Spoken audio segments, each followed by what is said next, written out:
Work permit ഇല്ലാതെ ഒരാൾക്കും ഇവിടെ ജോലി ചെയ്യാൻ പറ്റില്ല. ഞാൻ ഒറ്റ വാക്കിൽ പറയും, ഞാനും ഒരു തൊഴിലാളിയാണ്. അതുകൊണ്ട് തന്നെ തൊഴിലാളികൾക്കാണ് കൂടുതൽ പ്രാതിനിധ്യം കൊടുക്കുന്നതും. നിയമം എഴുതി വെച്ച പുസ്തകമോ അതൊന്നുമല്ല, ഇൻ്റർപ്രിട്ടേഷൻ, വ്യാഖ്യാനാണ് ഇമ്പോർട്ടൻറ്റ്. നമുക്ക് ട്രാവൽ ബാൻ ഉണ്ടോ എന്നുള്ളത് നമ്മൾ എങ്ങനെയാണ് മനസ്സിലാക്കുക? എന്താണ് അതിൻ്റെ ഒരു പ്രൊസീജിയേഴ്സ്? ആൽക്കഹോൾ കൺസ്യൂം ചെയ്ത് വന്നിട്ട് വർക്ക് ചെയ്യുന്ന ഒരാൾക്ക് നിങ്ങൾ എന്താ ആദ്യം ചെയ്യാറ്? ലോകത്തിൽ സന്തോഷത്തിന് മന്ത്രാലയമുള്ള ഒരു രാജ്യമാണ് UAE. ഞാൻ ഒറ്റ വാക്കിൽ ഉത്തരം പറയാം, അങ്ങനെ ഒരു സ്പെഷ്യൽ പ്രൊവിഷൻ ഫാമിലി അല്ലെങ്കിൽ മറ്റുള്ളവർക്ക് കൊടുക്കണം എന്ന് പറയുന്നില്ല.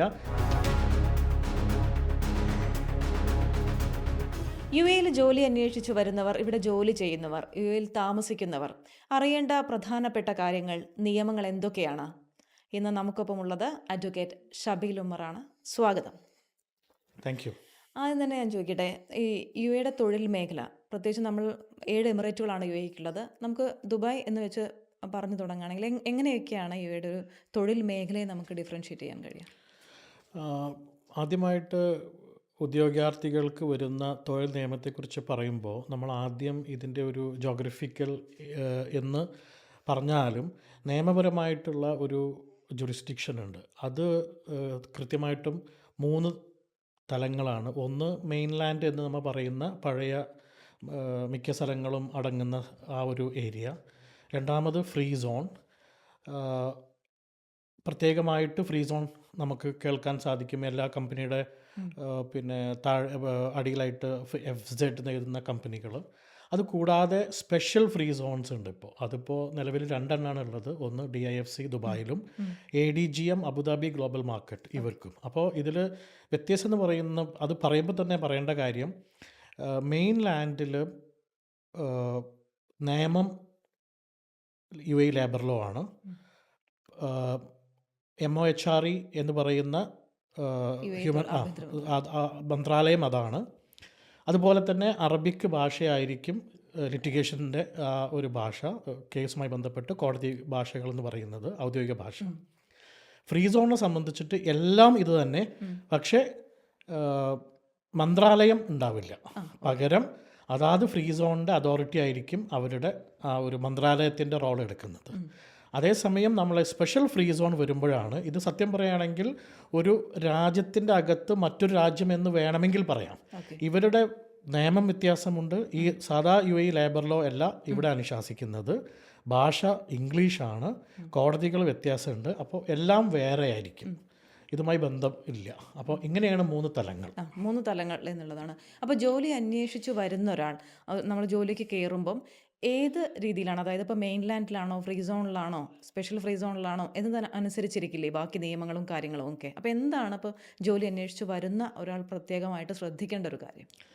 ആദ്യമായിട്ട് ജോലി ഇവിടെ അന്വേഷിച്ച് വരുന്നവർ എനിക്ക് തോന്നുന്നു ഒരു 80% ആളുകളും ഇന്നും വരുന്നത് ടൂറിസ്റ്റ് അല്ലെങ്കിൽ വിസിറ്റ് വിസയിലാണ്. അപ്പോൾ ആദ്യം തന്നെ പറയാം, വിസ എന്നല്ല, വിസ എന്തുമാവട്ടെ, വർക്ക് പെർമിറ്റ് ഇല്ലാതെ ഒരാൾക്കും ഇവിടെ ജോലി ചെയ്യാൻ പറ്റില്ല. വർക്ക് പെർമിറ്റ് മസ്റ്റാണ്. വർക്ക് പെർമിറ്റ് ഇല്ലാതെ ജോലി ചെയ്ത് കഴിഞ്ഞാൽ അത് ശിക്ഷാർഹമാണ്. നിങ്ങൾക്ക് ഗവൺമെൻറ് കോടതിക്കും അല്ലെങ്കിൽ അതോറിറ്റിക്കും ഡീപ്പോർട്ടേഷൻ വരെ പറയാം. അതേപോലെ തന്നെ കമ്പനിക്ക്, ഈ ജോലി കൊടുക്കുന്ന കമ്പനിക്ക് ഫൈനും, വലിയ സംഖ്യ ഫൈനും വരാവുന്നതാണ്. അപ്പോൾ ഈ വർക്ക് പെർമിറ്റ് എന്ന് കിട്ടാൻ ഉള്ള വിസ എന്ന് പറയുമ്പോൾ വിസിറ്റ് വിസയെ വന്നിട്ട് അവർ പുതിയ ജോലി അന്വേഷിക്കുമ്പോൾ ആ വിസിറ്റ് വിസ എന്നവർക്ക് എന്തായാലും വിസ മാറിയേ പറ്റുള്ളൂ. രണ്ടാമതായിട്ട് ഇപ്പോൾ ഡിപ്പെൻഡൻറ്റ് വിസ, ഹസ്ബൻഡോ ഫാദറോ ഒക്കെ ഉള്ളത്, അവർക്ക് NOC ഉണ്ടെങ്കിൽ വർക്ക് പെർമിറ്റ് അപേക്ഷിക്കാം. അതേപോലെ തന്നെ നിലവിലൊരു കമ്പനി വർക്ക് ചെയ്യുന്ന ഒരാൾക്ക് വേറൊരു കമ്പനിയിൽ പാർട്ട് ടൈം ജോബ്, സ്റ്റുഡൻറ്റ് വിസക്കാർക്ക്, അങ്ങനെ എല്ലാവർക്കും വിസ എന്തുമാവട്ടെ, പക്ഷേ വർക്ക് പെർമിറ്റ് ഇല്ലാതെ ഒരു ആളും ഒരു ജോലിയുമായി ബന്ധപ്പെട്ട ഒരു സ്ഥലത്ത് ഉണ്ടാവാൻ പാടില്ല എന്നുള്ളതാണ്. അതിൽ തന്നെ ഈ വിസിറ്റ് വിസ, ടൂറിസ്റ്റ് വിസ എന്ന് പറയുന്നത് ഈ രാജ്യം കാണാനും ഇവിടെ വന്ന് ഒരു നിശ്ചിത സമയം കഴിഞ്ഞ് തിരിച്ചു പോകാനും UAE നൽകുന്ന കൃത്യമായിട്ട് വിസിറ്റ് വിസ നമ്മൾ എടുത്തു നോക്കിയാൽ കാണാം, അതിൽ തന്നെ എഴുതിയിട്ടുണ്ടാകും. ഈവൻ ഡിപ്പെൻഡൻറ്റ് വിസയിൽ എഴുതിയിട്ടുണ്ട് ഈ വിസ വെച്ചിട്ട് നിങ്ങൾക്ക് ജോലി ചെയ്യാൻ പാടില്ല. പക്ഷെ നമുക്ക് വിസിറ്റ് വിസയിൽ നിന്ന് മാറാം, ജോലിയിലേക്ക് മാറാം. അപ്പോൾ തൊഴിൽ വിസയിലേക്ക് മാറിയിട്ട് anyway work permit is must, അതുണ്ടെങ്കിലേ ചെയ്യാൻ പറ്റുള്ളൂ. ഈ work permit only for mainland. അതേസമയം ഫ്രീ സോണിൽ ഇപ്പോൾ സ്പെഷ്യൽ ഫ്രീ സോണിലും അവരുടേതായിട്ടുള്ള വർക്ക് പെർമിറ്റ് ഇതാണുള്ളത്, ഒരു ഔദ്യോഗികമായിട്ടുള്ള ഡോക്യുമെന്റേഷൻ ഫ്രം ആ സൈഡ്. അതും ലേബർ ഏത് ഫ്രീ സോൺ ആണോ അവരുടെ നിയമങ്ങളും കാര്യങ്ങളും അനുസരിച്ചായിരിക്കും അല്ലേ? അതോറിറ്റി, അതായത് നമുക്ക് വർക്ക് പെർമിറ്റ് മെയിൻലാൻഡിൽ തരുന്നത് മിനിസ്ട്രി ഓഫ് ഹ്യൂമൻ റിസോഴ്സ് ആണല്ലോ, അത് ഇല്ലല്ലോ ഫ്രീ സോണിൻ്റെ കാര്യത്തിൽ. അപ്പോൾ അതിന് പകരം ഇപ്പോൾ ജബൽ അലി ഫ്രീ സോൺ ആണെങ്കിലും ദുബായ് എയർപോർട്ട് ഫ്രീ സോൺ ആണെങ്കിലും DHCC തുടങ്ങിയ ഒരുപാട് ഫ്രീ സോൺസ് ഉണ്ട്, അവരൊക്കെ അങ്ങനെ ആയിരിക്കും അത് കൊടുക്കുന്നത്. അപ്പോൾ അതിനോട് ചേർത്ത് തന്നെ ചോദിക്കുകയാണ്, ഇപ്പം ഒരു സ്ഥാപനത്തിൽ ജോലി ചെയ്യുന്നു, ആ സ്ഥാപനത്തിൽ നിന്നും ശമ്പളം കിട്ടുന്നില്ല, സ്വാഭാവികമായിട്ടും ഇവിടെ വരുന്ന ഏറ്റവും പ്രധാനപ്പെട്ടുള്ള ഒരു വിഷയമാണ്. അപ്പോൾ എല്ലാവരും ചോദിക്കുന്ന ഒരു ചോദ്യം തൊഴിൽ മന്ത്രാലയത്തിന് പരാതി കൊടുക്കാൻ കഴിയുമോ എന്നുള്ളതാണ്. അപ്പോൾ ഈ ഫ്രീ സോൺ ഇപ്പോൾ പറഞ്ഞല്ലോ, free zone, special free zone, mainland, ഇതിൽ ഏത് മേഖലയിൽ ജോലി ചെയ്യുന്ന ആൾക്കാണ് തൊഴിൽ മന്ത്രാലയത്തെ ഡയറക്റ്റായിട്ട് സമീപിക്കാം? നേരത്തെ ഞാൻ പറഞ്ഞ അതിൽ തന്നെ അതിൻ്റെ ഉത്തരവുണ്ട്. പിന്നെ മെയിൻലാൻഡിൽ ജോലി ചെയ്യുന്നവർ MOHREയിലേക്കാണ് വിളിക്കേണ്ടതും, അതല്ലെങ്കിൽ മെയിൽ അയക്കേണ്ടതും കംപ്ലൈൻറ്റ് ഫയൽ ചെയ്യേണ്ടതും MOHREയിലേക്കാണ്. അതേസമയം free zone, special free zone ആണെങ്കിൽ അതാത് ഫ്രീ സോൺ അതോറിറ്റി, ഇപ്പോൾ ജബൽ അലി ആണെങ്കിൽ ജബൽ അലി ജാബ്സ, Jebel Ali free zone authority, ഡാബ്സ, Dubai airport free zone authority, അങ്ങനെ എല്ലാ ഇതും അതോറിറ്റി ഉണ്ട്. എൻ്റെ ഒരു കൃത്യമായിട്ട് കാരണം കുറേ പിന്നെ ഇഷ്യൂസ് വരുമ്പോഴാണ് നമ്മൾ ഇത് പിന്നെ അഡ്രസ്സ് ചെയ്യുക. അങ്ങനെ മുന്നേ ഒരിക്കൽ അഡ്രസ്സ് ചെയ്തപ്പോൾ DHCC ദുബായ് ഹെൽത്ത് കെയർ സിറ്റിയിൽ ഇതേപോലെ അപ്പീലിന് വരെ അവരൊരു ലെവൽ വെച്ചിരുന്നു അവരുടെ അതോറിറ്റിക്കകത്ത്. അവരൊരു ഫ്രീ സോൺ ആണ്, അപ്പോൾ അപ്പീലിന് വരെ, സാധാരണ ഫ്രീ സോണിലൊരു അപ്പീലിനുള്ള ഒരു ഇതൊന്നും ഉണ്ടാവാറില്ല, പക്ഷെ അവിടെ ഉണ്ടായിരുന്നു. അപ്പോൾ അങ്ങനെ ഓരോ ഫ്രീ സോൺ അതോറിറ്റിക്കും അവരുടേതായിട്ടുള്ള അതോറിറ്റി ഉണ്ട്, അവരുടെ മുന്നിലാണ് ഈ പറയുന്ന ഇഷ്യൂസ് കൊണ്ടുവരേണ്ടത്. ഇപ്പോൾ ഞാൻ നേരത്തെ പറഞ്ഞ പോലെ തന്നെ ശമ്പളം മുടങ്ങുകയാണ്. അപ്പം പലർക്കും അറിയില്ല, നമ്മളിപ്പോൾ ഒരു ജോലിക്ക് കയറുമ്പോൾ കോൺട്രാക്റ്റ് സൈൻ ചെയ്യാറുണ്ട്. ഈ ശമ്പളം മുടങ്ങി എന്തെങ്കിലുമൊക്കെ ഒരു വിഷയമായിട്ട് ബന്ധപ്പെട്ട് നിയമപരമായിട്ട് മുന്നോട്ട് പോകുമ്പോഴാണ് ഈ കോൺട്രാക്റ്റിൻ്റെ ഒക്കെ ഒരു വാല്യൂ നമുക്ക് മനസ്സിലാവുന്നത്. അപ്പോൾ ജോലിക്ക് വരുന്ന ഒരാൾ അല്ലെങ്കിൽ ജോലിക്ക് കയറുമ്പോൾ നമ്മൾ എന്തൊക്കെ കാര്യങ്ങളാണ് ബേസിക് ആയിട്ട് ശ്രദ്ധിക്കേണ്ടത്? ഇത് എല്ലാ കമ്പനികൾക്കും അതത് നിയമങ്ങളുണ്ടാവും. UAE നൽകുന്ന തൊഴിലാളിയെ സംബന്ധിച്ച് എന്തൊക്കെയാണ് ഒരു പരിരക്ഷ നൽകുന്നത് പ്രധാനമായിട്ടും?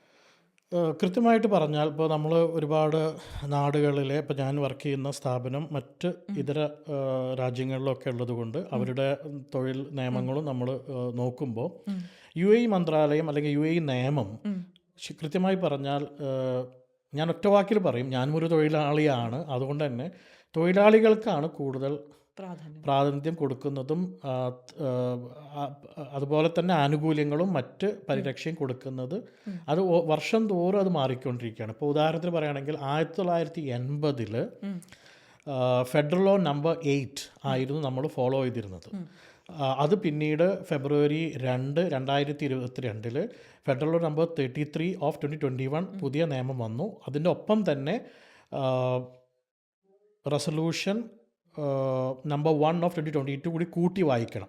കാരണം നേരത്തെ പറഞ്ഞ ലോയിൽ എല്ലാ കാര്യങ്ങളും കൃത്യമായിട്ട് പറഞ്ഞിട്ടില്ല, പക്ഷേ അതിൻ്റെ പൂർണ്ണ രൂപം കിട്ടണമെങ്കിൽ ഈ റെഗുലേഷൻസും വായിക്കണം, അതാത് സമയത്ത് വരുന്ന മാറ്റങ്ങളായിട്ട്. അപ്പോൾ ഈ UAE ലേബർ ലോയിൽ കൃത്യമായിട്ട് എല്ലാ കാര്യങ്ങളും പറയുന്നുണ്ട്. ഒരു കാര്യം കൂടി ഞാൻ അതിൻ്റെ ചേർത്ത് പറയുകയാണ്, കോൺട്രാക്റ്റാണ്, ഞാൻ വീണ്ടും പറയുന്നു, ലേബർ കോൺട്രാക്റ്റ്, അതാണ് മെയിൻലാൻഡിൽ വിച്ച് ഈസ് സൂപ്പർസീഡിങ് ദ ലോ. അതായത് നിലവിലെ തൊഴിൽ നിയമത്തിന് മേലെ നിൽക്കും കോൺട്രാക്റ്റ്. അതിനർത്ഥം നമുക്ക് കോൺട്രാക്റ്റിൽ എന്തും എഴുതി പിടിപ്പിക്കാമെന്നല്ല. ഇപ്പോൾ ഒരു ഉദാഹരണത്തിന് ഇപ്പോൾ ഒരു നോട്ടീസ് പീരീഡ് എന്ന് പറയും നമ്മൾ, ഒരു പിന്നെ തൊഴിലാളിയും പിന്നെ ഉടമയും തമ്മിലുള്ള ഒരു നോട്ടീസ് പീരീഡ്. അപ്പോൾ തൊഴിലുടമ ഞാൻ കണ്ടിട്ടുണ്ട് ചില ഫ്രീ സോണിൽ കേട്ടോ, ഫ്രീ സോണിൽ തൊഴിലാളി നോട്ടീസ് കൊടുക്കുമ്പോൾ 3 months കൊടുക്കണം, 3 months. അതേസമയം തൊഴിലുടമ കൊടുക്കുമ്പോൾ 1 month മതിയെന്ന്. അതൊരു എന്താ പറയുക, അതൊരു തുല്യനീതി അല്ലല്ലോ. അപ്പോൾ അത് UAE തന്നെ ഫ്രീ സോണിൽ ഞാൻ കണ്ടിട്ടുണ്ട്. പക്ഷെ അത് ഞാൻ പറഞ്ഞല്ലോ, അതിലേക്ക് ഞാൻ പോവാം. ഈ സംഭവം നമുക്ക് മെയിൻലാൻഡിൽ കാണാൻ പറ്റില്ല, കാരണം മെയിൻലാൻഡിലെ contract is from the ministry. അങ്ങനെ ഒരു സംഭവം എഴുതി കഴിഞ്ഞാൽ നമുക്ക് കോൺട്രാക്ട് പിന്നെ അപ്രൂവൽ കിട്ടില്ല. സോ ഇപ്പോൾ അത് മാത്രമല്ല, ഓഫർ ലെറ്റർ വരെ മിനിസ്ട്രിയിൽ നിന്നാണ്. കാരണം ഓഫർ ലെറ്ററിൽ ഒരു കാര്യം പറഞ്ഞു, തിരിച്ച് ഇവിടെ കോൺട്രാക്റ്റിൽ വരുമ്പോൾ വേറൊരു കാര്യം പറഞ്ഞിട്ട് തൊഴിലാളികൾക്ക് ബുദ്ധിമുട്ടുകൾ ഉണ്ടായപ്പോഴാണ് ഗവൺമെൻറ്റും തൊഴിൽ മന്ത്രാലയം ഓഫർ ലെറ്ററിൽ എന്താണോ അത് കൃത്യമായിട്ട് പിന്നെ കോൺട്രാക്റ്റിൽ വേണമെന്ന് പറഞ്ഞത്. അങ്ങനെയാണ് അപ്പോൾ കോൺട്രാക്റ്റാണ് സൂപ്പർസൈഡ് ചെയ്യുന്നത്. കോൺട്രാക്റ്റിൽ എന്തൊക്കെ എഴുതിയിട്ടുണ്ടോ അതൊക്കെ തൊഴിലാളിക്ക് കിട്ടണം. കിട്ടിയില്ലെങ്കിൽ ഞാൻ പറഞ്ഞല്ലോ, നിങ്ങൾക്ക് മൊഹറി വെബ്സൈറ്റിൽ പോവാം, നിങ്ങൾക്ക് പിന്നെ ഫോൺ ചെയ്യാം, കംപ്ലയിൻറ്റ് റേസ് ചെയ്യാം. വളരെ പെട്ടെന്ന് തന്നെ നിങ്ങൾക്ക് കോള് വരും. അതിനൊരു കൃത്യമായിട്ടുള്ളൊരു പരിഹാരം അവർ അനുശാസിക്കും, അവർ ചെയ്യും. ഇല്ലെങ്കിൽ പരിഹാരം കിട്ടാത്തതാണെങ്കിൽ ഓട്ടോമാറ്റിക്കലി അത് കോടതിയിലേക്ക് പോകും. ഇപ്പോൾ പിന്നെ 50,000 താഴെ വരുന്ന കുറേ കേസുകളൊക്കെ നേരെ തന്നെ ലേബർ ഡിപ്പാർട്ട്മെൻറ്റിന് പിന്നെ ജഡ്ജ്മെൻറ്റ് കൊടുക്കാം. പക്ഷേ അപ്പീൽ പിന്നീട് മറ്റേ കോടതിയിലേക്ക് പോകണം എന്നുള്ള ചില മാറ്റങ്ങളുണ്ട്. പക്ഷേ എന്നിരുന്നാലും ശരി, കൃത്യമായിട്ട് പറഞ്ഞാൽ ഒരു വർഷം വർക്ക് ചെയ്യുമ്പോൾ ഒരു തൊഴിലാളിക്ക് ശമ്പളം, ഒരു വർഷം കഴിഞ്ഞാൽ ഗ്രാറ്റുവിറ്റി, ഒരു വർഷത്തിൽ ഒരു മാസം full salary, annual leave, 30 days annual leave തുടങ്ങി മറ്റ് ആനുകൂല്യങ്ങൾ പുതിയ നിയമത്തിൽ ഒരുപാട് മാറ്റങ്ങൾ വന്നിരുന്നു. ഇപ്പോൾ ഉദാഹരണത്തിന് മാറ്റങ്ങൾ ഉദ്ദേശിക്കുന്നത് പാരൻ്റൽ ലീവ് ഉണ്ടായിരുന്നില്ല. അതായത് പിന്നെ രക്ഷകർത്താക്കൾക്കൊരു ലീവ് എന്നാണ് അത് പറയുക. പക്ഷെ മറ്റു രാജ്യങ്ങളിലൊക്കെ ഇത് പെറ്റേണൽ ലീവ് എന്നാണ്, പിന്നെ അച്ഛന് നൽകുന്ന ലീവായിട്ടാണ്. പക്ഷേ UAE അത് പാരൻ്റൽ ലീവായിട്ട് 5 ദിവസം കൊടുത്തപ്പോൾ അത് മാതാവിനും പിതാവിനും ഒരുപോലെ കൊടുക്കുന്നത് മെറ്റേണിറ്റി ലീവിന് പുറമെ മാതാവിന് ഇതും കിട്ടും. പുറമെയാണ്. അതും 6 മാസത്തിൻ്റെ ഉള്ളിൽ കുട്ടിയുടെ ഒപ്പം ഉണ്ടാവുമ്പോൾ കിട്ടുന്നതാണ്. അങ്ങനെ പിന്നെ കമ്പാഷനേറ്റ് ലീവ്, ഇപ്പോൾ പിന്നെ നമ്മുടെ ഫസ്റ്റ് റിലേഷനിൽ മരിക്കുന്ന ആളുകൾ സെക്കൻഡ് ഇതിൽ വരുന്നത്, അവർക്കൊക്കെ മരിച്ചു കഴിഞ്ഞാൽ 3ഉം 5ഉം ആയിട്ട് പിന്നെ 2 വർഷം കഴിഞ്ഞ അങ്ങനെ ഒരുപാട് അവധികൾ തന്നെ, പെയ്ഡ് ലീവ്സ് തന്നെ ഒരുപാട് ആനുകൂല്യങ്ങളുണ്ട്. അതുപോലെ പിന്നെ കൃത്യമായിട്ട് ട്രെയിനിങ്ങിന് കൃത്യമായിട്ടുള്ള നിയമം ഇപ്പോൾ ഇതിൽ വന്നിട്ടുണ്ട്. അങ്ങനെ അതൊക്കെ ഉറപ്പ് വരുത്തുക എന്നുള്ളത് നിയമം കൃത്യമായിട്ട് പറയുന്നുണ്ട്. ഇപ്പോൾ സ്വാഭാവികമായിട്ടുണ്ടാകുന്ന സംശയമാണ്, ഇപ്പോൾ മെയിൻലാൻഡ് എന്ന് പറയുമ്പോൾ എന്തൊക്കെ സ്ഥാപനങ്ങളാണ് അല്ലെങ്കിൽ ഏതൊക്കെ ഏരിയയാണ് മെയിൻലാൻഡ് കവർ ചെയ്യുന്നത്? ഫ്രീ സോൺ ഇപ്പോൾ സാധാരണ ഇപ്പോൾ ഒരു കഫറ്റീരിയയിലേക്കോ അങ്ങനെ ജോലിക്ക് വരുന്ന ഒരാളെ സംബന്ധിച്ച് അത് എങ്ങനെയാണ്? അതൊക്കെ മെയിൻലാൻഡ്. അപ്പോൾ ഞാൻ നേരത്തെ പറഞ്ഞില്ലേ, ജാവ്സ ആ ഒരു ഏരിയക്ക് അകത്തുള്ളതാണ് ജബലരി ഫ്രീ സോൺ അകത്ത് വരുന്നത്. ഇപ്പോൾ നമുക്ക് ദുബായ് എയർപോർട്ടുമായി ബന്ധപ്പെട്ട് ദുബായ് എയർപോർട്ട് ഫ്രീ സോണ്, പിന്നെ ഇപ്പോൾ റാക്കിയ free zone, RAK free zone, അജ്മാനിൽ കുറേ ഫ്രീ സോൺസ് ഉണ്ട്. അപ്പോൾ കമ്പനിയുടെ പേരിൻ്റെ കൂടെ FZ എന്നുള്ള ഒരു വാലുണ്ടെങ്കിൽ അത് കൃത്യമായിട്ടും ഫ്രീ സോൺ തന്നെയാണ്. തമാശ രൂപേണ വേണമെങ്കിൽ പറയാം, വർഷങ്ങൾക്ക് മുന്നേ പേര് ഞാൻ പറയുന്നില്ല, ഒരു ഫ്രീ സോണ് കേവലം ഒരു 3 നില ബിൽഡിങ്ങിലെ ഒരു ഫ്ലാറ്റ് മാത്രമായിരുന്നു. ഇന്ന് അത് ഒരു എന്താ പറയുക, ഗംഭീര ഭംഗിയുള്ളൊരു ബിൽഡിംഗ് ആയിട്ട് മാറി. അപ്പോൾ മാറ്റങ്ങൾ വരുന്നുണ്ട്. അപ്പോൾ ഫ്രീ സോൺ എന്ന കോൺസെപ്റ്റ് ലീഗലി പറയുമ്പോൾ അതൊരു തലം, ഒരു മാറ്റി വെക്കപ്പെടുന്നൊരു തലമാണ്. അതിനൊരു ബിൽഡിങ്ങും ഒരു ജോഗ്രഫിക്കൽ മാറ്റങ്ങൾ നമ്മൾ വല്ലാതെ കൊണ്ടുവന്നിട്ട് കാര്യമില്ല. അത് പിന്നീട് അതിൻ്റെ വളർച്ച പോലെ ഇരിക്കും. ഇപ്പോൾ ജാവ്സ ഫ്രീ സോൺ നമുക്ക് കാണുമ്പോൾ തന്നെ അറിയാം, ഒരു ഏരിയ തന്നെയാണ്.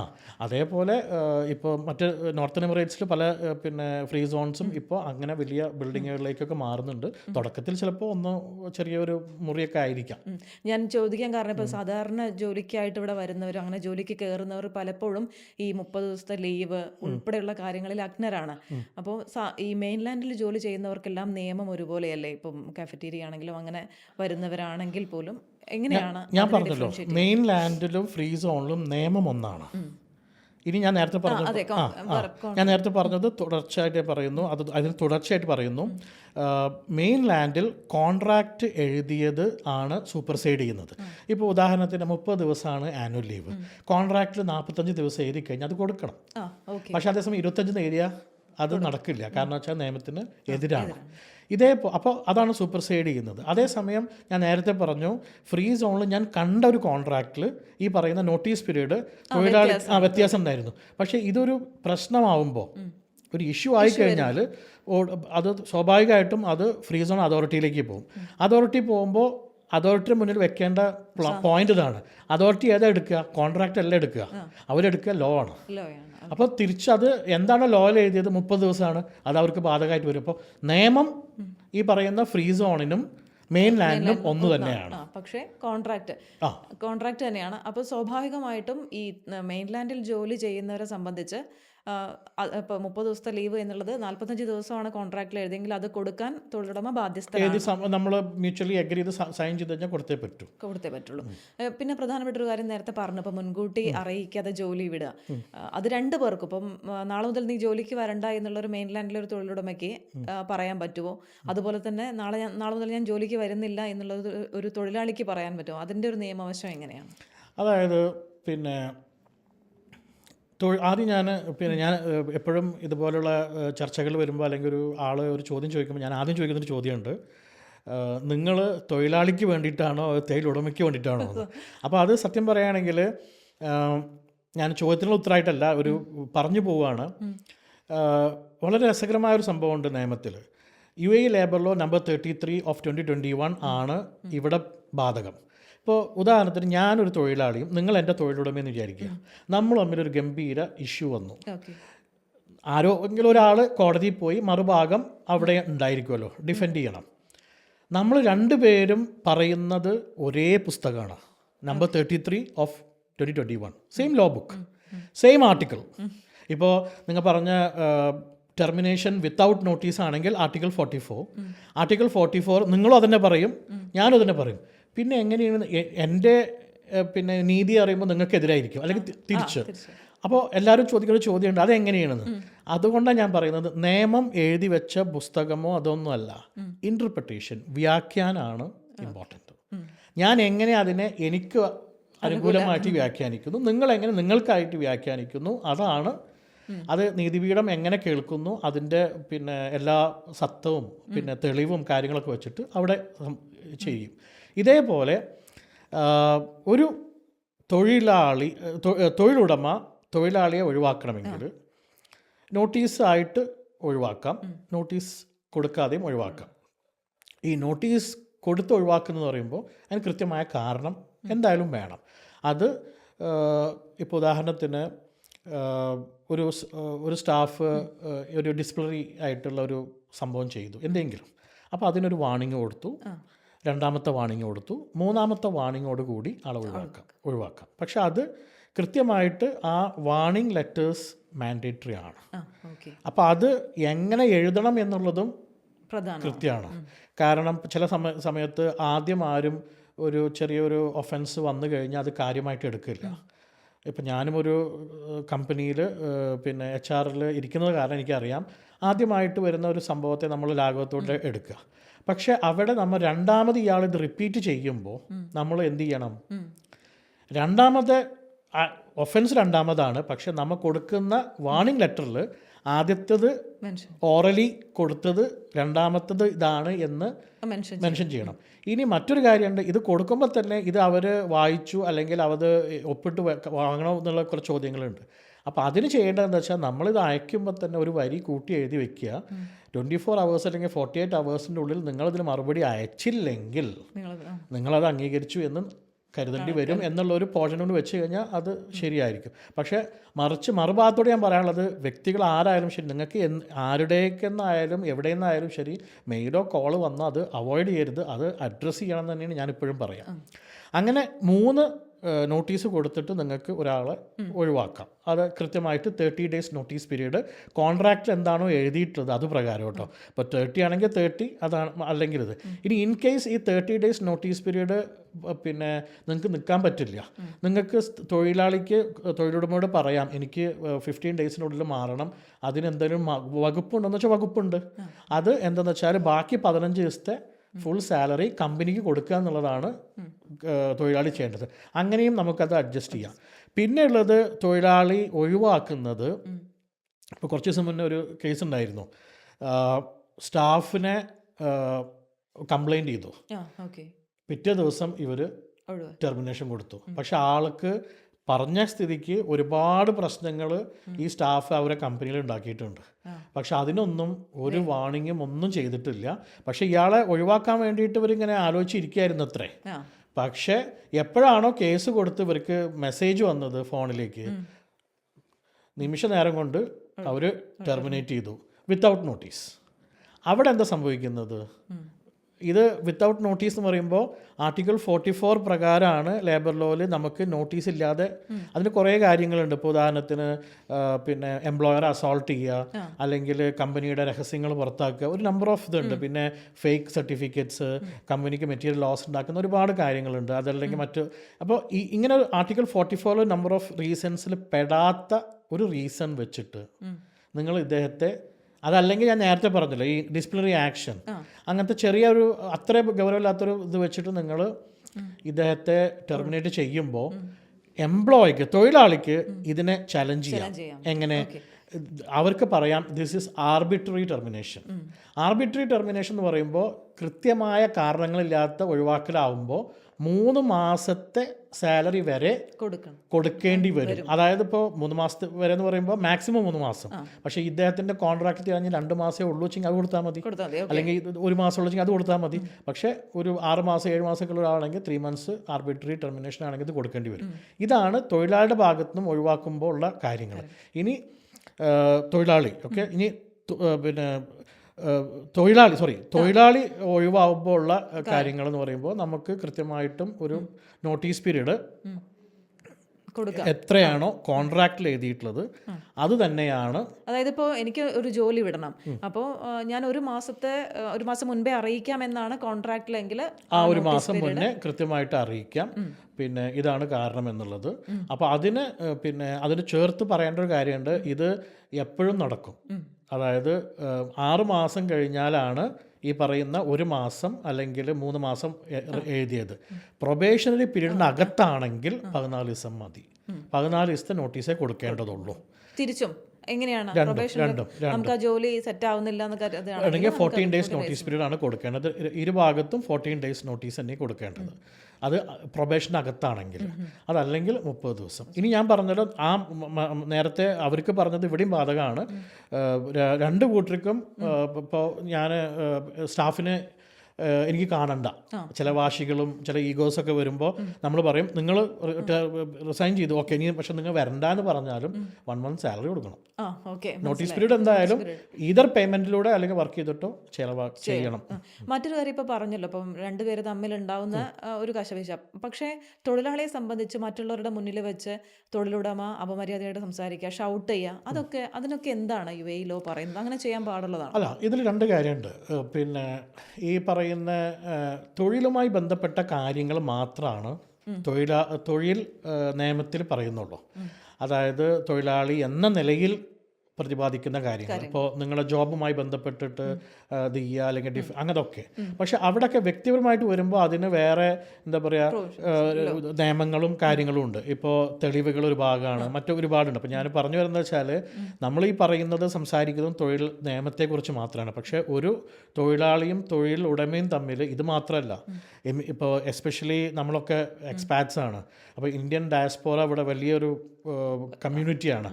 അപ്പോൾ നമുക്ക് ഇവിടുത്തെ ഇമിഗ്രേഷൻ ലോ ബാധകമാണ്. പിന്നെ നമ്മൾ കോടതിക്ക് മുന്നിൽ തെളിവുകൾ കൊണ്ടുപോകുമ്പോൾ എവിഡൻസ് ലോ ബാധകമാണ്. പിന്നെ നമ്മൾ ഓരോ മതത്തിൽ വിശ്വസിക്കുന്നവരായ കാരണം ചിലപ്പോൾ പേഴ്സണൽ ലോസ് ബാധകമായിരിക്കും. ഇതേപോലെ പിന്നെ ഹെൽത്ത്, ഇങ്ങനെ ഒരുപാട് നിയമങ്ങളുടെ ഒരു കാര്യങ്ങൾ ഇതിൽ കയറി വരും. ഇപ്പോൾ എവിഡൻസ് ലോ ഉണ്ട്, പിന്നെ സിവിൽ പ്രൊസീജിയേഴ്സ് ഉണ്ട്. അതായത് ഇപ്പോൾ ഒരു സ്ഥാപനത്തിൽ ഒരു തൊഴിലുടമ അപമര്യാദയായിട്ട് പെരുമാറി, അല്ലെങ്കിൽ അവന് എല്ലാവരുടെയും മുന്നിൽ വെച്ച് ചീത്ത പറഞ്ഞു എന്നിരിക്കട്ടെ, അത് നമ്മൾ കോർട്ടിൽ ചലഞ്ച് ചെയ്യുകയാണെങ്കിൽ ഇത് ചീത്ത പറഞ്ഞു അല്ലെങ്കിൽ ഇങ്ങനെ അപമര്യാദയായിട്ട് പെരുമാറി എന്നുള്ളതിന്റെ തെളിവ് നമ്മൾ ഹാജരാക്കേണ്ടി വരില്ലേ? അത് മാത്രമല്ല, 2 കാര്യമാണ്. ഇങ്ങനെ ഒരു സംഭവമൊക്കെ ഉണ്ടാകുമ്പോൾ അതൊരു അസോൾട്ടാണ്. അപ്പോൾ എംപ്ലോയർ ഇത് ചെയ്യുമ്പോൾ അത് നമുക്ക് ലേബറിൽ റിപ്പോർട്ട് ചെയ്യുന്നതിനൊപ്പം തന്നെ അതിനൊരു ക്രിമിനൽ ഒഫൻസിൻ്റെ ഒരു നിറം കൂടി ഉള്ളത് കൊണ്ട് അത് പോലീസിൽ കംപ്ലൈൻറ്റ് ചെയ്യുകയോ അല്ലെങ്കിൽ ക്രിമിനൽ കേസ് കംപ്ലൈൻറ്റ് ചെയ്യുകയോ വേണമെന്നാണ് ഞാൻ ഉദ്ദേശിച്ചത്. ഇപ്പോൾ ഉദാഹരണത്തിന് പിന്നെ അസോൾട്ടിങ്ങോ അല്ലെങ്കിൽ ഈവൻ ഓപ്പോസിറ്റ് ജെൻഡർ വരുമ്പോൾ സമയത്ത് അങ്ങനെ വരുന്ന കാര്യങ്ങളും. കാരണം ഇതിൽ ഹോസ്റ്റൈൽ വർക്ക് എൻവയോൺമെൻറ്റ് എന്ന് HR ഒരു കോൺസെപ്റ്റ് ഉണ്ട്. അതായത് പിന്നെ കൃത്യമായിട്ട് പറഞ്ഞാൽ ഒരു ഓപ്പോസിറ്റ് ജെൻഡറിൽ വരുന്ന സമയത്ത് അവർക്ക് വർക്ക് ചെയ്യാൻ പറ്റാത്തൊരു ഹോസ്റ്റൽ എൻവയോൺമെൻറ്റ് ഉണ്ടാക്കുക എന്നുള്ളതാണ്. അത് പിന്നെ ക്വിഡ് പ്രോക്കോ എന്നൊരു കോൺസെപ്റ്റ് ഉണ്ട്. അത് പറയുന്നത് എന്താ വെച്ചാൽ പിന്നെ ഒരു സ്റ്റാഫിനെ നേരിട്ടിട്ട് അവർ ഡിമാൻഡ് ചെയ്യുന്നു വാട്ട് എംപ്ലോയർ നീഡ്സ്, അത് നേരത്തെ പറയുന്നു. അതല്ലെങ്കിൽ ഹോസ്റ്റൽ വർക്ക് ഗവൺമെൻറ് എന്ന് വെച്ചാൽ കൃത്യമായിട്ട് പറയുന്നില്ല, പക്ഷേ ഡബിൾ മീനിങ്ങിൽ സംസാരിക്കുക, അതല്ലെങ്കിൽ ഫിംഗേഴ്സ് വെച്ചിട്ട് ഒരു ആക്ഷൻസ് കാണിക്കുക, ഇതൊക്കെ ഹറാസ്മെൻ്റെ ഭാഗമാണ്, ഒരു എസ്പെഷ്യലി ഓപ്പോസിറ്റ് ജെൻഡർ ആവുമ്പോൾ. അപ്പോൾ ഇതൊക്കെ വരുന്നത് ഈ പറയുന്ന ക്രിമിനൽ ഒഫൻസിലാണ്. അത് എന്താ പറയുക, penal code of the country അതിന് പ്രതിപാദിക്കും. പോലീസാണ് അതിന് വരുന്നതും കാര്യങ്ങൾ ചെയ്യുന്നതൊക്കെ. ഈവൻ ഇപ്പോൾ ആൽക്കഹോൾ കൺസ്യൂം ചെയ്തിട്ട് വന്നു കഴിഞ്ഞാൽ ഞാൻ എപ്പോഴും ചോദിക്കാറുണ്ട്, ആൽക്കഹോൾ കൺസ്യൂം ചെയ്ത് വന്നിട്ട് വർക്ക് ചെയ്യുന്ന ഒരാൾക്ക് നിങ്ങൾ എന്താ ആദ്യം ചെയ്യാമെന്ന്. എല്ലാവരും പറയും ഞങ്ങൾ പിന്നെ കൗൺസിൽ ചെയ്യും, ഞങ്ങൾ പിന്നെ അറിയിക്കും, ഹെഡ് ഓഫീസിൽ അറിയിക്കും, അല്ലെങ്കിൽ സുപ്പീരിയറിനെ അറിയിക്കും, വാണിംഗ് കൊടുക്കും, ഒരു ചാൻസ് കൊടുക്കും. പക്ഷെ നമ്മൾ സത്യത്തിൽ ചെയ്യേണ്ടതൊന്നല്ല. നമ്മൾ ആദ്യം ചെയ്യേണ്ടത് ഇയാളെ കൊണ്ടുപോയിട്ട് ബ്ലഡ് ടെസ്റ്റ് ചെയ്യുക എന്നുള്ളതാണ്. അതായത് നമ്മൾ ഡോക്യുമെൻ്റ് ചെയ്യണം എന്നുള്ളതാണ്. അല്ലെങ്കിൽ അപ്പോൾ അങ്ങനത്തെ കുറേ കാര്യങ്ങളൊക്കെ നമുക്ക് അറിയുക എന്നുള്ളത് വളരെ ഇമ്പോർട്ടൻ്റ് ആണ് ഈ ഇതുമായി ബന്ധപ്പെട്ടിട്ട്. അപ്പോൾ ചോദിച്ച ചോദ്യത്തിനുള്ള കൃത്യമായ ഉത്തരം എന്ന് പറയുമ്പോൾ പിന്നെ ഡിസ്ക്രിമിനേഷൻ എന്ന് പറയുന്ന, അതായത് അത് പറയുന്നത് പിന്നെ നമ്മൾ ഒരു ജെൻഡറിൻ്റെ പേരിലോ കാസ്റ്റ്, ക്രീഡ്, കുസീൻ എന്തിൻ്റെ പേരിലാണെങ്കിലും ഒരു ഡിസ്ക്രിമിനേഷൻ തൊഴിൽ ഉടമ ചെയ്തു കഴിഞ്ഞാൽ അതിന് കൃത്യമായിട്ടുള്ള നിയമം ലേബർ ലോയിൽ പറയുന്നുണ്ട്, അപ്പോൾ ചെയ്യാൻ പാടില്ല അത്. പക്ഷെ നമ്മൾ പ്രൂവ് ചെയ്യണം. You should have all the documents to prove it. ഇതിലൊരു കൃത്യമായിട്ടൊരു സംഭവം എന്ന് വെച്ചാൽ ക്രിമിനൽ കേസും സിവിൽ കേസസും എന്നുള്ളൊരു ഡിഫറൻസിയേഷൻ കൊണ്ടുവരണതിൽ, സിവിൽ കേസസ് എന്ന് പറയുമ്പോൾ HR കുറേ കൂടിയും സിവിൽ ഓറിയൻറ്റഡ് അല്ലെങ്കിൽ സിവിലിലാണ് പെടുക. അപ്പോൾ അവിടെ കൂടുതൽ എവിഡൻസസ് ആണ് സംസാരിക്കുക, വിറ്റ്നസ്സസ് ആണ് കൂടുതൽ മറുഭാഗത്ത്. രണ്ട് ഭാഗത്തും ഉണ്ട്. പക്ഷേ ഞാൻ പറയുന്നത് വെച്ചാൽ HR കൂടുതൽ സിവിലായ കാരണം, ഇപ്പോൾ ഞാൻ പറഞ്ഞില്ലേ ലേബർ കോൺട്രാക്റ്റ്, ആ കോൺട്രാക്റ്റാണ് മെയിൻ, അത് സൂപ്പർസൈഡ് ചെയ്യും. അപ്പോൾ അതേപോലെ ഇങ്ങനത്തെ ഇപ്പോൾ വാർണിംഗ് ലെറ്റേഴ്സ് ഞാൻ പറഞ്ഞില്ലേ, ഓഫർ ലെറ്റർ, ഇതുപോലുള്ള കാര്യങ്ങളൊക്കെ മാൻഡേറ്ററി ആയിട്ട് വരും ലേബർ ലോ എന്ന് പറയുന്ന ഒരു ഇതിലേക്ക് വരുമ്പോൾ. അതാണ് പ്രധാനമായിട്ട്. നിങ്ങൾ നേരത്തെ ചോദിച്ചാലും പറഞ്ഞു, ഡിസ്ക്രിമിനേഷന് കൃത്യമായിട്ടുള്ള ലോ പുതിയ ലോയിൽ പറയുന്നുണ്ട്. എസ്പെഷ്യലി ലോകത്തിൽ ഒരുപാട് മാറ്റങ്ങളും കാര്യങ്ങളും വന്നപ്പോൾ അത് ഇതിൽ വന്നിട്ടുണ്ട്. അത് ജെൻഡർ ആയിക്കോട്ടെ ബാക്കി എന്തായിക്കോട്ടെ അത് ഡിസ്ക്രിമിനേഷൻ പാടില്ല എന്ന് എഴുതിയിട്ടുണ്ട്. അതേപോലെ തന്നെ പിന്നെ സ്റ്റാഫ് പിന്നെ എംപ്ലോയറെ അസോൾട്ട് ചെയ്യുക, മറിച്ചും അങ്ങോട്ടും ഇങ്ങോട്ടും ആണെങ്കിലും അതും ഇതിൽ പറയുന്നത് പിന്നെ ടെർമിനേഷൻ്റെയും ഇതിൻ്റെയൊക്കെ ഭാഗമായിട്ട് അവർ പറയുന്നുണ്ട്. വേറൊരു കാര്യം, ഇപ്പം നമ്മളെ സംബന്ധിച്ച് ഇവിടെ ഒരുപാട് പേര് ജോലി അന്വേഷിച്ച് വരുന്നുണ്ട്. പക്ഷെ പലരും പറയുന്നൊരു കാര്യം, എനിക്ക് ജോലി എന്നോട് പറഞ്ഞത് സൂപ്പർവൈസർ അല്ലെങ്കിൽ മാനേജർ പോസ്റ്റിലേക്കാണ്. പക്ഷേ എനിക്കിവിടെ വന്നപ്പം ഒരു സപ്ലയർ, ഇപ്പോൾ ഒരു ഹോട്ടലിലാണ് ജോലി അന്വേഷിച്ച് വന്നതെങ്കിൽ എന്നെ മാനേജറാക്കാം എന്ന് പറഞ്ഞിട്ടാണ്, അല്ലെങ്കിൽ അങ്ങനെയാണ് എഴുതിയിട്ട് കൊണ്ടുവന്നത്. പക്ഷേ ഇവിടെ കൊണ്ടുവന്നിട്ട് എന്നെ സപ്ലയർ ആക്കി. അങ്ങനെ പലരും, അതായത് ഞാനൊരു എക്സാമ്പിൾ പറഞ്ഞതാണ്, വാഗ്ദാനം ചെയ്യുന്ന ജോലിയല്ല പലർക്കും ഇവിടെ കിട്ടുന്നെന്നുള്ള പരാതി സ്വാഭാവികമായിട്ടും വരാറുണ്ട്. അപ്പം അങ്ങനെ വരുമ്പോൾ എന്താണ് നമ്മൾ ചെയ്യേണ്ടത്? അതിൽ രണ്ട് കാര്യമുണ്ട്. ഇതിന് ഉത്തരം രണ്ട് തരത്തിൽ നിന്ന് പറയേണ്ടി വരും. ഒന്ന് നിയമപരമായിട്ടും, രണ്ട് HR എന്ന രൂപത്തിലും. ഇവിടുത്തെ ഒരു നമുക്കൊരു വെല്ലുവിളി എന്ന് പറയുമ്പോൾ കമ്പനികൾക്കൊരു വെല്ലുവിളി, എസ്പെഷ്യലി തൊഴിലുടമകൾക്ക്, ഇവിടെ ഗവൺമെൻറ് പറയുന്ന കുറേ തൊഴിലുകളുണ്ട്. നമ്മളിപ്പോൾ ഈ ഇവിടുത്തെ തൊഴിലുമായി ബന്ധപ്പെട്ട് പറയുമ്പോൾ കോട്ട എന്ന് പറയും. അപ്പോൾ ഇപ്പോൾ ഇത്ര നിശ്ചിത സ്ക്വയർ ഫീറ്റ് സ്ഥലമുള്ള ഇത്ര സ്ഥാപനങ്ങൾക്ക് ഇന്നെ ഇത്ര വിസാസ് ഉണ്ടായിരിക്കും. ആ വിസ കോട്ടയിൽ ഒരു അക്കൗണ്ടൻറ്റ്, ഒരു പിന്നെ ഡ്രൈവർ, അങ്ങനെയൊക്കെ ഒരു നമ്പർ ഓഫ് തൊഴിലുകളെ കുറിച്ചിട്ടൊരിത് പറയുന്നുണ്ട്. അപ്പോൾ ഇതൊരു ചലഞ്ചാണ്. അപ്പോൾ അവിടെ സംഭവിക്കുന്നത് എന്താ വെച്ചാൽ, നമുക്ക് കിട്ടിയ ഒരു സമയം കഴിയുമ്പോൾ വിസയാണ് അടുത്ത പ്രശ്നം. വിസയ്ക്ക് ഒരു പിന്നെ എക്സ്പയറി ഉണ്ടല്ലോ. ഈ വിസ കഴിയുന്നതിനനുസരിച്ചിട്ട് ഈ തൊഴിലാളി എന്നെ പറയും, എന്ത് വിസയായാലും വേണ്ടില്ല, ഞാനത് ചെയ്തോളാം. കാരണം പാസ്സാവുന്നില്ല. അപ്പോൾ ഇവിടെ സംഭവിക്കുന്നത് വെച്ചാൽ, നമുക്കൊരു കമ്പനിക്ക് ഒരു പൊസിഷൻ വരുമ്പോൾ ഈ പൊസിഷൻ നമ്മൾ നമ്മുടെ HR പോർട്ടലിൽ ഇട്ടിട്ട് ചെക്ക് ചെയ്യുകയാണ്. ഇവിടെ നടക്കുന്നത് എന്താ വെച്ചാൽ, അതൊരു ഇവാലുവേഷനാണ്. ഈ രാജ്യത്ത് ആ തൊഴിലിന് പറ്റിയ ആരെങ്കിലും ഉണ്ടോ ഇല്ല എന്നുള്ളത് ഉറപ്പ് വരുത്തുകയാണ്. അതില്ല എന്ന് പറയുമ്പോഴാണ് പിന്നെ നമ്മളീ പറയുന്ന കോട്ടയിലേക്ക് വരുന്നത്. അപ്പോൾ ഇത് പിന്നെ വ്യക്തമായൊരു നിയമമില്ലെങ്കിലും ഒരു ലിസ്റ്റ് ഓഫ് പ്രൊഫഷൻസ് ഓൾറെഡി മറ്റേ അതോറിറ്റിയിലുണ്ട്. അതിന് അനുസൃതമായിട്ടുള്ളതേ പറ്റുള്ളൂ. ഇപ്പോൾ ഉദാഹരണത്തിന് ഞാൻ പറയാം, ലോകത്തിൽ സന്തോഷത്തിന് മന്ത്രാലയമുള്ള ഒരു രാജ്യമാണ് UAE. ഹാപ്പിനെസ്. അപ്പോൾ ഹാപ്പിനെസ് മിനിസ്റ്റർ ഹെർ എക്സലൻസി ഉഹൂദ് കൽഫാൻ അവരാണ് മിനിസ്റ്റർ. അവർ വന്ന സമയത്ത്, അതായത് ഈ ഹാപ്പിനെസ് മിനിസ്ട്രി ഉണ്ടാക്കിയ സമയത്ത് ഒരു ട്രെൻഡ് ഉണ്ടായിരുന്നു നമ്മുടെ UAE-യിൽ. എല്ലാ കമ്പനികളും ഇന്നോവേഷൻ, പുതുമ എന്തെങ്കിലും ചെയ്യാന്നുള്ള. അങ്ങനെ ഈവൻ എൻ്റെ ഓർമ്മ ശരിയാണെങ്കിൽ കലീജ് ടൈംസിലുണ്ടായിരുന്നു ഹാപ്പിനെസ് എഡിറ്റർ ഉണ്ടായിരുന്നു. പിന്നെ ഈവൻ ഇവിടുത്തെ വിദ്യാഭ്യാസ മന്ത്രാലയമായിട്ടുള്ള KHDA, അവിടെ ഹാപ്പിനെസ് ഓഫീസർ ഉണ്ടായിരുന്നു. ഇവിടൊക്കെ ഇവർ ഇങ്ങനെ ഹാപ്പിനെസ് എന്ന് പറഞ്ഞിട്ട് ഒരു തസ്തിക ഉണ്ടാക്കി.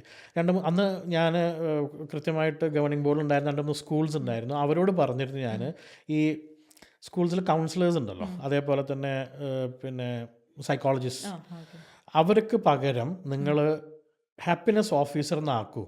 കാരണം ബുള്ളിങ്ങും മറ്റും ഒഴിവാക്കാനാണ് കൗൺസിലേഴ്സിൻ്റെ സ്കൂൾ വെക്കുന്നത്. പക്ഷെ ഒരു കൗൺസിലർ അല്ലെങ്കിൽ ഒരു പിന്നെ അങ്ങനത്തെ ഒരു സൈക്കോളജിസ്റ്റ് ഒരു കുട്ടീനെ വിളിച്ചാൽ തന്നെ അത് ബുള്ളിങ്ങിൻ്റെ ഭാഗമായി, മറ്റുള്ളവർക്ക് മനസ്സിലാവില്ല. അപ്പം ഞാൻ പറഞ്ഞിരുന്നു.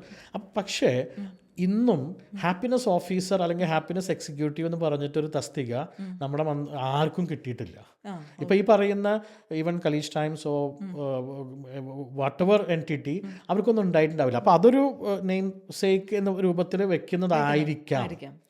ഇനി നിങ്ങൾ എന്നോട് ചോദിക്കുകയാണ് നിങ്ങളുടെ പിന്നെ ഡെസിഗ്നേഷൻ എന്താന്ന് ചോദിച്ചാൽ, എൻ്റെ ഡെസിഗ്നേഷൻ പിന്നെ ലീഗലായിട്ടാണ് ഞാൻ എനിക്ക് കിട്ടിയിട്ടുള്ളത്.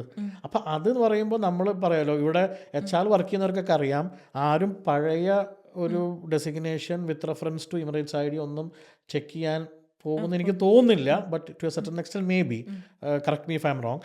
പക്ഷേ മറ്റുള്ളത് ഇപ്പം ഞാൻ ആസ് എൻ HR എക്സിക്യൂട്ടീവ്, ഞാൻ എൻ്റെ അടുത്ത് വരുന്ന തൊഴിലാളികളുടെ CV ഇത് കാണുമ്പോൾ അവരുടെ എക്സ്പീരിയൻസും അവരുടെ റെഫറൻസുമാണ് ഞാൻ ചെക്ക് ചെയ്യുന്നത്. അല്ലാതെ അവർ മുന്നേ വർക്ക് ചെയ്ത ഡോക്യുമെന്റ്സ് ചെക്ക് ചെയ്തിട്ട് അത് ഉണ്ടാവില്ല. അല്ലല്ല, ഇത് എവിടെയാണ് പ്രശ്നം വരാന്ന് പറഞ്ഞിട്ടുണ്ടെങ്കിൽ, അപ്പോൾ താഴെ ഒരു സാധാരണക്കാരനായിട്ട് ഒരാൾ വരുന്നു, ആള് മാനേജറായിട്ടുള്ള മാനേജർ പോസ്റ്റിലേക്കാണ് വാഗ്ദാനം ചെയ്തത് ജോലിയെങ്കിൽ അവന് കിട്ടുന്ന പണി സപ്ലയറുടെ ആവും. സ്വാഭാവികമായിട്ടും ശമ്പളം കാര്യങ്ങളൊക്കെ വ്യത്യാസപ്പെടും. അപ്പോഴാണ് അവൻ ഈ പരാതിപ്പെടാനും കാര്യം. അപ്പൊ ആ ഒരു അവസ്ഥയാണ് അവിടെ ഞാൻ പറഞ്ഞല്ലോ, കോൺട്രാക്റ്റിൽ സൈൻ ചെയ്യുന്നതിനായിട്ട് മുന്നേ ഇത് കൃത്യമായിട്ടും കോൺട്രാക്റ്റാണ് ഞാൻ പറഞ്ഞു. കോൺട്രാക്റ്റിൽ നിങ്ങൾ സൈൻ ചെയ്തോ, നിങ്ങൾ ഇതായിപ്പോയി, ഭാഗമായിപ്പോയി. അതായത് ഇപ്പോൾ കോൺട്രാക്റ്റിൽ എന്താണോ എഴുതിയിട്ടത്, നിങ്ങൾ വേറെ എന്തൊക്കെ പറഞ്ഞാലും ശരി, കോൺട്രാക്റ്റിൽ എഴുതിയതായിരിക്കും ലാസ്റ്റ്. അപ്പം നിങ്ങളുടെ പിന്നെ ചോദ്യങ്ങളും നിങ്ങളുടെ സംശയങ്ങളും നിങ്ങളുടെ പരാതികളും പരിഭവങ്ങളും ഒക്കെ നിങ്ങൾ കോൺട്രാക്ട് സൈൻ ചെയ്യാണ്ട് മുന്നേ ക്ലാരിറ്റി വരുത്തണം. നിങ്ങളുടെ തൊഴിൽ എന്താണ്? ഇപ്പോൾ ചിലർ പറയും, എൻ്റെ അടുത്ത് തന്നെ പറഞ്ഞിട്ടുണ്ട്, എനിക്ക് ഈ പ്രൊഫഷൻ വേണം, എസ്പെഷ്യലി ഇപ്പോൾ ഡിജിറ്റൽ മാർക്കറ്റിങ്ങിൻ്റെ ഒരു ട്രെൻഡാണ്. അപ്പോൾ എൻ്റെ അടുത്ത് പറയും, എനിക്ക് ഡിജിറ്റൽ മാർക്കറ്റിംഗ് എക്സിക്യൂട്ടീവ് അല്ലെങ്കിൽ SEO അനാലിസ്റ്റ് അങ്ങനെ തുടങ്ങിയ അങ്ങനത്തെ കുറേ പൊസിഷൻസ് വേണമെന്ന്. ഇല്ലെങ്കിൽ എന്ത് ചെയ്യും? അപ്പോൾ നമ്മൾ പറയും നമുക്ക് തരാൻ നിർവാഹമില്ല. അപ്പോൾ പിന്നെ എന്ത് ചെയ്യും, നമ്മൾ ഓട്ടോമാറ്റിക്കലി നമ്മൾ എന്ത് ചെയ്യും, പിന്നെ ഈ പൊസിഷനെ പറ്റുള്ളൂ. പക്ഷെ നിങ്ങളുടെ എക്സ്പീരിയൻസ് സർട്ടിഫിക്കറ്റ് നമ്മൾ അത് അപ്പോൾ ഞാൻ HR-ൽ വർക്ക് ചെയ്യുന്നത് കൊണ്ടും അത് ലീഡ് ചെയ്യുന്നത് കൊണ്ടും ഞാൻ നേരിട്ട് ചെയ്യുന്ന കാര്യങ്ങളും കൂടി പറയാണ്. അപ്പോൾ നമ്മൾ അവർക്ക് അവർ ചെയ്ത ജോബിനുള്ള എക്സ്പീരിയൻസ് സർട്ടിഫിക്കറ്റ് കൊടുക്കും.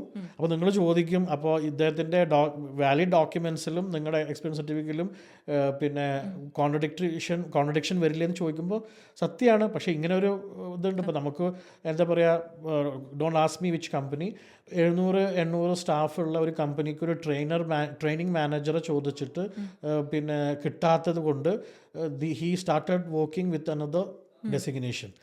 അതും സംഭവിക്കുന്നുണ്ട്. പക്ഷെ ഓൾ ടുഗെദർ വിസ പിന്നെ വർക്ക് പെർമിറ്റ് ആ ഭാഗത്ത് വർക്ക് ചെയ്യുന്ന സമയത്ത് ഇങ്ങനെ കുഴപ്പമില്ല, ഇത് ചെയ്യാൻ പറ്റും.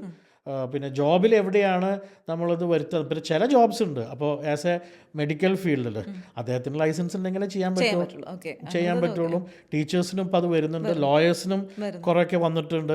പിന്നെ ലോയേഴ്സിനും അവരുടെ എക്സാമും കാര്യങ്ങളും ലൈസൻസ് ഉണ്ട്. അപ്പോൾ ലൈസൻസ് ഉള്ള ആളുകൾക്ക് ഓക്കെ, അത് മറ്റേ ബാക്കിയുള്ളവർക്ക് ഇങ്ങനെ ഇൻഫ്ലുവൻസേഴ്സിന് വരെ ലൈസൻസ് വന്നിട്ടുള്ള സമയം. അപ്പോൾ അതോട് ചേർത്ത് ഞാൻ ചോദിക്കണം, ഇപ്പോൾ ഫ്രീലാൻസ് ആയിട്ട് ജോലി ചെയ്യുന്നവരുണ്ടാവും, അവർക്ക് ഈ വാർഷിക അവധി ആനുകൂല്യങ്ങളൊക്കെ കിട്ടാൻ സാധ്യതയുണ്ട്? ഇപ്പോൾ ഒരു സ്ഥാപനവുമായിട്ട് ബന്ധപ്പെട്ട് ഫ്രീലാൻസ് ആയിട്ട് വർക്ക് ചെയ്യുന്ന ആളുകൾക്ക് എങ്ങനെയാണത്? ആ ചോദ്യത്തിൽ തന്നെ അതിൻ്റെ ഉത്തരവുണ്ട്. ഫ്രീലാൻസ് എന്ന് പറയുമ്പോൾ ഹീസ് ഫ്രീ, ഇതിനൊക്കെ ഫ്രീ ആണ്.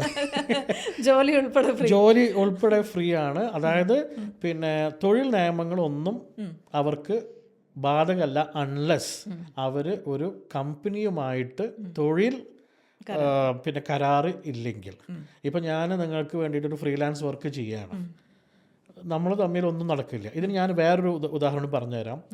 ചില കമ്പനികളുടെ കമ്പനി ലൈസൻസിന് അവരുടെ വിദ്യാഭ്യാസ ലൈസൻസ് സർട്ടിഫിക്കറ്റും കൂടിയും അല്ലെങ്കിൽ പ്രൊഫഷണൽ ലൈസൻസ്, ഇപ്പോൾ ക്ലിനിക്കിനൊരു പ്രൊഫഷണൽ ലൈസൻസ് ഒക്കെ വേണം.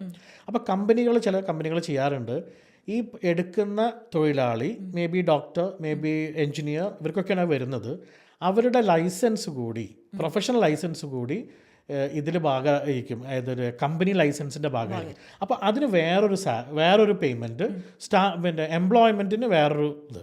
അപ്പോൾ ഇത് ഒരിക്കൽ ഉണ്ടായപ്പോൾ ഒരു ഇഷ്യൂ വന്നപ്പോൾ ഇദ്ദേഹം കേസ് ഫയൽ ചെയ്തപ്പോൾ സാലറി പ്ലസ് ഈ പറയുന്ന ലൈസൻസിൻ്റെ ഫീ അദ്ദേഹത്തിന് കൊടുക്കാൻ എന്ന് പറഞ്ഞതുകൂടി ഇദ്ദേഹം പിന്നെ മിനിസ്ട്രിയിൽ ചോദിച്ചു, MOHRയിൽ.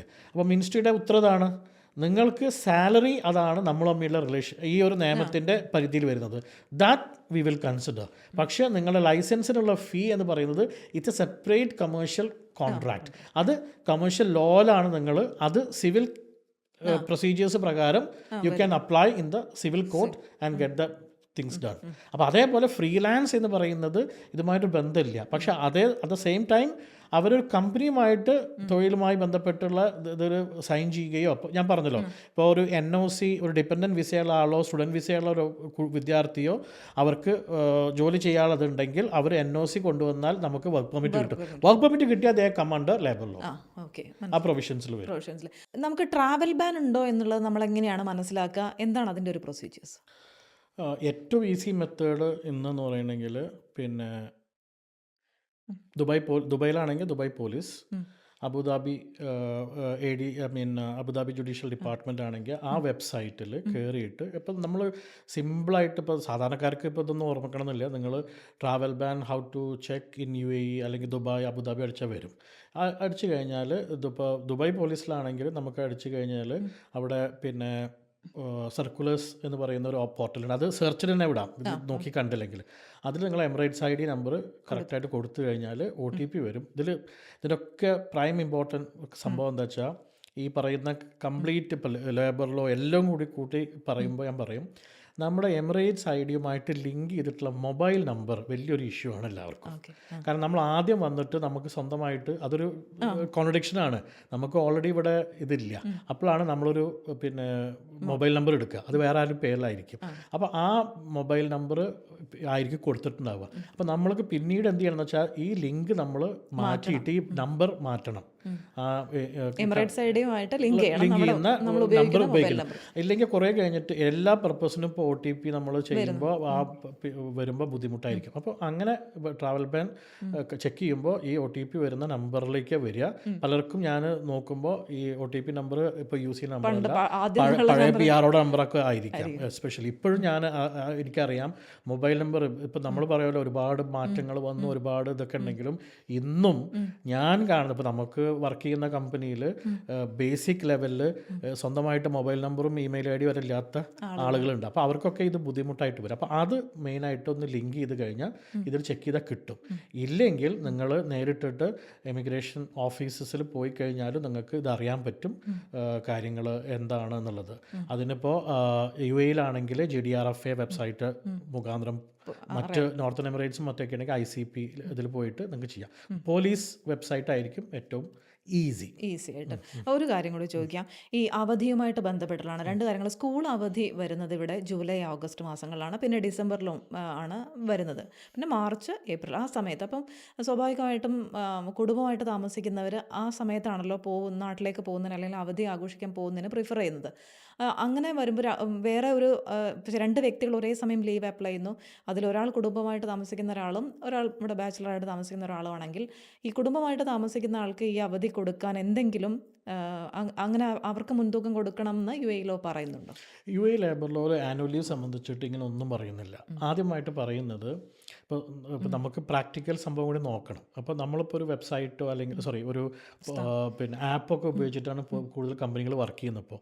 അപ്പോൾ അവിടെ ചെയ്യുന്നത് എന്താ വെച്ചാൽ ഒരു മാസം കഴിയുമ്പോൾ ഇവർക്ക് 2.5 ലീവ്സ് അക്രൂ ചെയ്യും. ഈ അക്രൂ ചെയ്ത് അതായത് സമാഹരിച്ച ലീവിൽ നിന്നാണ് നമുക്ക് അവകാശപ്പെട്ട ലീവ് എടുക്കുന്നത്. അപ്പോൾ ആദ്യത്തെ ചോദ്യം അതാണ്, നിങ്ങൾക്ക് ലീവ് നിങ്ങൾ സമാഹരിച്ചിട്ടുണ്ടോ, നിങ്ങൾക്ക് അവകാശപ്പെട്ട ലീവ് ഉണ്ടോ? ഈ രണ്ടും ഉണ്ടെങ്കിൽ തന്നെ കമ്പനിയാണ് തീരുമാനിക്കുന്നത് ഫസ്റ്റ് ഇയാളെ റീപ്ലേസ് ചെയ്യാൻ പറ്റുമോ, വേറെ നമുക്ക് ബുദ്ധിമുട്ടൊന്നും ഇല്ലേ എന്ന് ചെക്ക് ചെയ്ത്, അങ്ങനെ ബുദ്ധിമുട്ടുണ്ടെങ്കിൽ employer will be asking the employee ഒരു അഡ്ജസ്റ്റ്മെൻറ്റ് തയ്യാറാവുമോ. ഇതേ സംഭവത്തിന് വേറെ ഒരു ക്ലെയിം വരുമ്പോൾ എല്ലാവരും കൂടി ജൂലൈയിൽ പോകുന്ന ഒരു സംഭവം വരുമ്പോഴും വരുന്നത് എന്ന് വിചാരിച്ചിട്ട് ഫാമിലി അല്ലെങ്കിൽ കുട്ടികൾ അല്ലെങ്കിൽ സ്കൂൾ എന്ന സമയത്ത് ഒരു സ്പെഷ്യൽ കൺസിഡറേഷൻ ലോയിൽ പറയുന്നില്ല. But company as HR department, company employee അവർക്ക് ഡിസ്കസ് ചെയ്തിട്ട് ഒരു സമവായത്തിൽ എത്താം. ഇനി ഒരു കാര്യം കൂടി പറയാം, നമുക്ക് വർഷത്തിൽ ഒരു മാസം after 6 months before 1 year 2 days per year എന്നാണ് പറയുന്നത്. ഓക്കെ, അപ്പോൾ ഒരു 7 മാസം വർക്ക് ചെയ്ത ഒരാൾക്ക് 14 ദിവസം നമുക്ക് വെക്കാം. അതേപോലെ തന്നെ പുതിയ പിന്നെ ലേബർ ലോയിൽ ഇതുകൂടി പറഞ്ഞു വെക്കുന്നുണ്ട്, പ്രൊബേഷണറി പീരീഡിൽ വേണമെങ്കിൽ എംപ്ലോയർക്ക് കൊടുക്കാം ആനുവൽ ലീവ്, പ്രൊവൈഡഡ് ഈ എംപ്ലോയി എങ്ങാനും ഒരു വർഷം കംപ്ലീറ്റ് ചെയ്തില്ല, അതല്ലെങ്കിൽ 6 മാസം കംപ്ലീറ്റ് ചെയ്തില്ല. അപ്പോൾ ചിലപ്പോൾ കംപ്ലീറ്റ് ചെയ്യാതെ ഇയാൾ ജോലിയിൽ നിന്ന് പിരിഞ്ഞു പോകുമ്പോൾ നമുക്ക് കൊടുത്ത അർഹതപ്പെടാത്ത പിന്നെ ആനുവൽ ലീവാണ് നമുക്ക് കൊടുത്തത്. കാരണം 6 മാസത്തിന് താഴെയാണെങ്കിൽ ആൾക്ക് അർഹത ഇല്ല. അപ്പോൾ ആ കൊടുത്ത ലീവ് നമുക്ക് കട്ട് ചെയ്യാം, മീൻസ് പേയ്മെൻ്റ് ആയിട്ട് നമുക്ക് എടുക്കാം എന്ന് കൂടി ലേബർ ലോ പറഞ്ഞു വെക്കുന്നുണ്ട്. നിങ്ങൾ ചോദിച്ച ചോദ്യത്തിന് ഞാൻ ഒറ്റ വാക്കിൽ ഉത്തരം പറയാം, അങ്ങനെ ഒരു സ്പെഷ്യൽ പ്രൊവിഷൻ ഫാമിലി അല്ലെങ്കിൽ മറ്റുള്ളവർക്ക് കൊടുക്കണം എന്ന് പറയുന്നില്ല. നോട്ട് ഓൺലി ദാറ്റ്, ഇനി ഏതെങ്കിലും ഫെസ്റ്റിവൽ സമയത്തോ മറ്റു കാര്യങ്ങൾക്കോ ഒന്നും ഇല്ല. ആനുവൽ ലീവ് എന്ന് പറയുമ്പോൾ അത് സമാഹരിച്ച ലീവിൽ നിന്ന് റൈറ്റ് കമ്പനിക്ക് താല്പര്യമുണ്ടെങ്കിൽ സമവായത്തിലൂടെ അങ്ങോട്ടും ഇങ്ങോട്ടും നമുക്ക് ചെയ്യാമെന്ന് മാത്രം.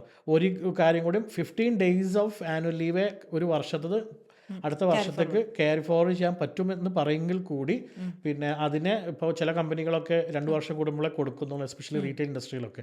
അപ്പോൾ അതൊക്കെ ഒരു മ്യൂച്വൽ കൺസിഡറേഷനിൽ പോകുന്നതാണ് എനിക്ക് പറയാനുള്ളത് ആനുവൽ ലീവിനെ സംബന്ധിച്ച്. ഓക്കെ, എന്തായാലും ഒരുപാട് പേർക്ക് ഒരുപാട് സംശയങ്ങളുണ്ട്. എപ്പോഴും ജോലിയുമായിട്ട് ബന്ധപ്പെട്ടും ഇവിടെ ജോലി അന്വേഷിച്ച് വരുന്നതിനുമായിട്ട് ബന്ധപ്പെട്ടൊക്കെ ഒരുപാട് സംശയങ്ങൾ എല്ലാവർക്കും ഉണ്ട്.